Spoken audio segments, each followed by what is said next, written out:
In the dusty capital of Ouagadougou, something dangerous was taking shape in the shadows. A deadly conspiracy was underway, a plan to remove the very man who had promised to free Burkina Faso from foreign control and corruption, Captain Ibrahim Traoré.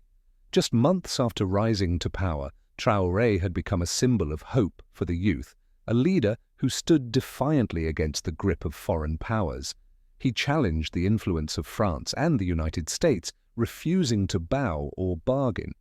But not everyone welcomed his defiance.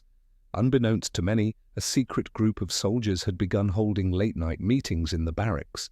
They were angry. They claimed Traoré was reckless, that his boldness endangered national stability. But in truth, he was a threat to their foreign-backed deals and the fortunes they quietly amassed.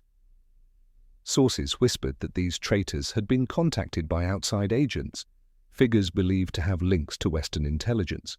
The offer was simple: riches, power, and swift promotion if they could eliminate the captain. The plan was cold and precise.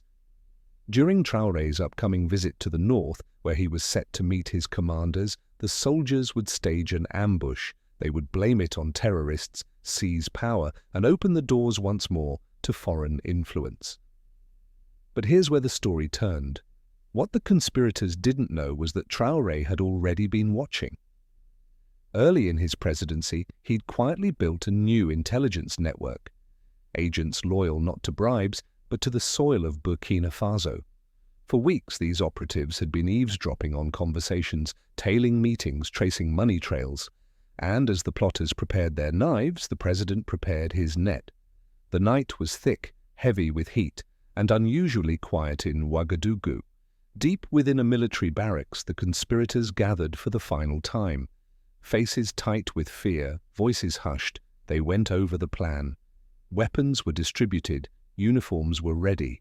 The timing was set. They believed no one knew. But eyes were watching. An undercover soldier, loyal to Traoré, had infiltrated their ranks. Every password, every meeting point, every step of their plan had been passed directly to the president's desk. And hours before they could move, Traoré struck. In one coordinated operation, loyal forces swept through the capital. Checkpoints closed, barracks were surrounded, hidden weapons caches uncovered. One by one, the traitors were arrested. Some were caught with bags stuffed with foreign currency. Others held encrypted messages from international numbers. One man was found clutching a French-made radio tuned to a clandestine channel. When interrogated, most stayed silent, but one broke. He whispered, "They promised us safety if it failed." But it didn't just fail, it collapsed. Traoré didn't speak to the nation immediately. He let the silence stretch, letting the country wake to rumors. By morning, word had spread. Crowds gathered in the streets. The air was electric with fear and curiosity. Something had happened. The president was about to speak. Then came the sound of military trucks. People watched in disbelief as dozens of captured soldiers were paraded through the streets in chains, not masked, not hidden, faces exposed to the sun. These were men the public had seen laughing in cafes, commanding troops wearing medals. Now they knelt in the dust, heads bowed, surrounded by armed guards. The message was clear. Traoré would not be intimidated. Foreign powers would not decide Burkina Faso's fate, and those who betrayed their homeland would answer to its people. The sun rose high over Ouagadougou that day, and a new chapter in the country's history began. President Ibrahim Traoré stood before the gathered crowd, calm in posture, but burning with quiet fury. Behind him, the flag of Burkina Faso whipped sharply in the wind. His voice cut through the heavy air, clear, steady, and without a single note of hesitation. No papers, no teleprompter, only truth. "These men," he said, pointing at the kneeling soldiers, "are not heroes. They are not patriots. They are traitors." The crowd rippled with emotion. Some gasped, a few wept, others erupted, voices rising with anger. "Down with the traitors!" someone shouted. The cry was taken up, swelling into a chorus. Traoré stepped down from the platform, walking among the prisoners. He stopped in front of one soldier. a man who had once been his classmate in military school. The president looked him in the eye. "You," he said quietly. "Even you?" The soldier could not lift his head. Traoré turned back to his people. "They took money from the enemies of Africa," he declared, his voice rising with each word, "from foreign powers who still believe we are their property. But we are not. We are a free people, and we will defend that freedom with blood if we must." For a heartbeat, there was silence. Then the city roared. Drums pounded, voices rose in chants, and people wept with fury and pride. It was no mere display of power. It was a message, thunderous and unignorable, a warning to the traitors, their foreign masters, and the watching world. Burkina Faso would not fall. But as the sun set over Ouagadougou and the dust of the day began to settle, the true depth of the betrayal began to surface. What shocked the nation wasn't just that these men had turned, it was who was behind them. Traoré's security forces had seized every phone, every laptop, every encrypted message from the arrested conspirators. What they uncovered was darker than anyone had expected. Inside those devices were emails written in flawless French and English, the phrasing cold, clinical, and unmistakably foreign. Encrypted messages traced back to private security firms operating in Europe. Coded phrases like, "Ensure asset is removed before Q4. Priority, neutralize northern visit. Funds approved for secondary team, avoid exposure." These were no ordinary military orders. These were the unmistakable fingerprints of intelligence operatives, the language of covert action teams. And the money? Western bank accounts, fat transfers routed through shell companies. One officer had been caught with over $50,000 in fresh foreign bills, crisp US dollars and euros. Another conspirator had been maintaining weekly contact with a supposed humanitarian worker whose phone number was traced to an embassy compound in West Africa. This wasn't just a coup attempt, it was a foreign-backed operation, one designed to cut down a rising leader who refused to bow. And now the world would know the Western obsession. But why? Why would France or the United States want Ibrahim Traoré gone? The answer was simple. Because he did what few African leaders before him had dared. He broke the chains. Since taking power, Traoré made bold moves that rattled foreign powers. He expelled French troops from Burkina Faso, shutting down military bases that had long operated with impunity. He revoked licenses from foreign mining companies, stripping the country's gold, lithium, and resources for pennies. He rejected Western aid packages tied to quiet, suffocating conditions. And in their place, he forged new alliances, with Pan-African partners and non-Western powers, building ties with nations in Asia, the Middle East, and beyond. He spoke what others only whispered: Africa will no longer kneel, not to France, not to America. We are no one's colony. And that terrified them, because Burkina Faso, though small, was becoming an example of what might happen if other nations followed: Mali, Niger, Guinea, even corners of East Africa.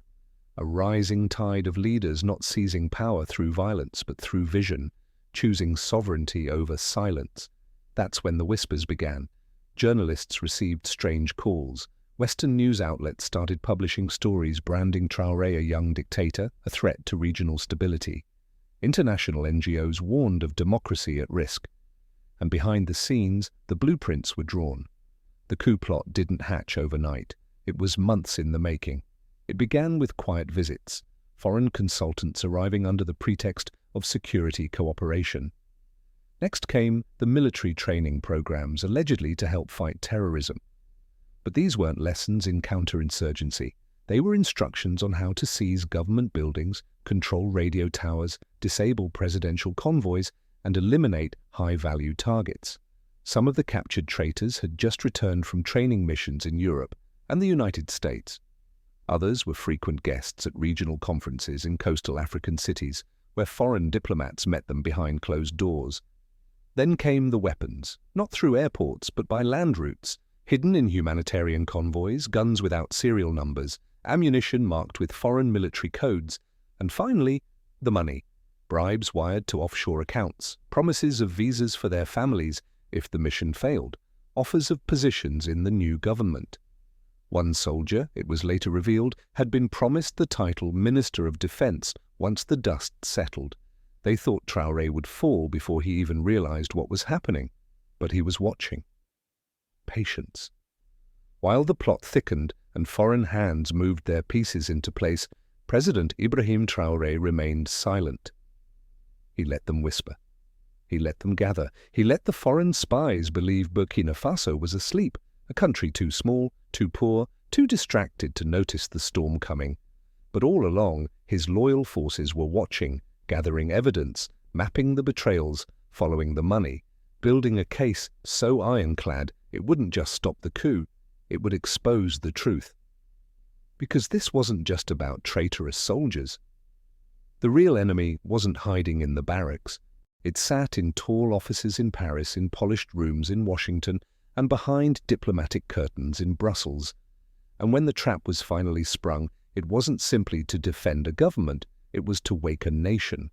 The coup had failed. The betrayers had been exposed and paraded in chains, and for the first time in years, the foreign hands pulling Africa's strings were dragged into the daylight. But for Traoré, this wasn't a victory lap. It wasn't a moment for celebration.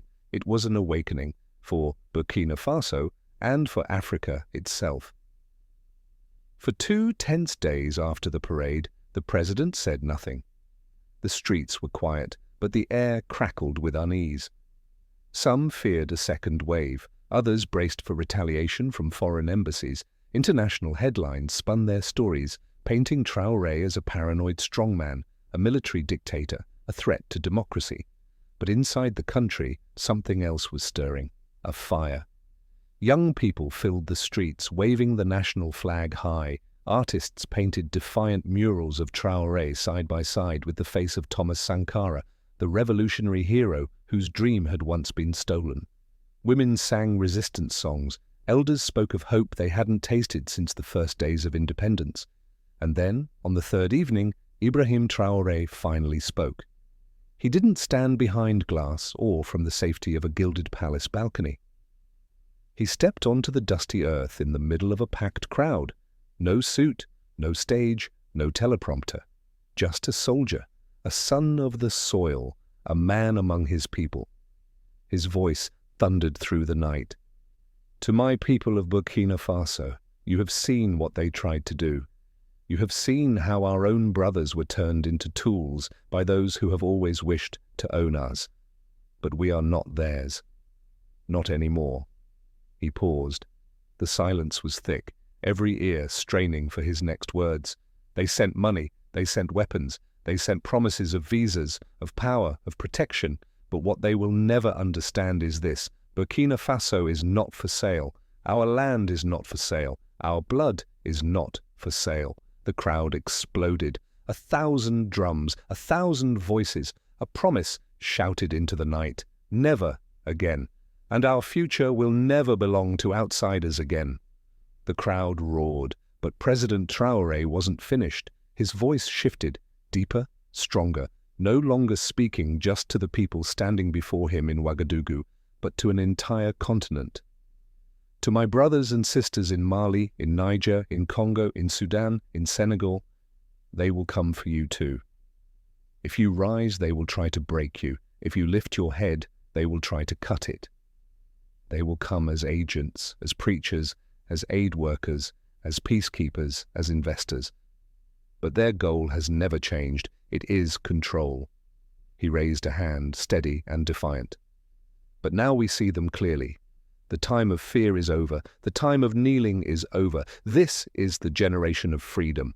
And I say this to every young African: do not be afraid. Build your nations, defend your land, protect your people, and when they come, with bribes, with bombs, with lies, stand firm like the baobab tree, rooted in your soil, unshaken by the storm.